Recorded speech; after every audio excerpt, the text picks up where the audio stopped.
looks like we're getting another Resident Evil remaster, this time for an underappreciated entry from 2009. Resident Evil is known for being one of the best survival horror series out there, giving us absolute bangers ever since the first game was released by Capcom in 1996.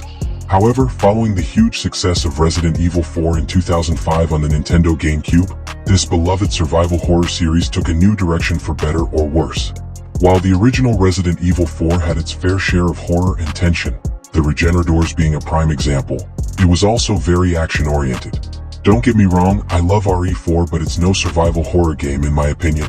Following on from the success of Resident Evil 4, 2009's Resident Evil 5 toned down the horror more than its predecessor and ramped up the action. However, this time, it brought in co-op multiplayer with one player controlling series veteran Chris Redfield, who is accompanied by the newbie Shiva Alomar. Despite being devoid of any real horror, I still loved Resident Evil 5 for what it was, and that's an over-the-top action game. It was a blast when playing co-op with a friend, but in my opinion, it also has the best survival mercenaries mode in the entire series.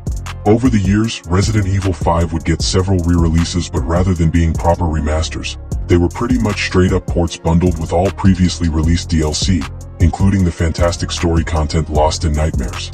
There have been rumors claiming that Resident Evil 5 is getting a remake, and that may eventually prove to be true, but as brought to our attention by Twitter user Wario64, according to an ESRB rating, this underappreciated gem is getting another release.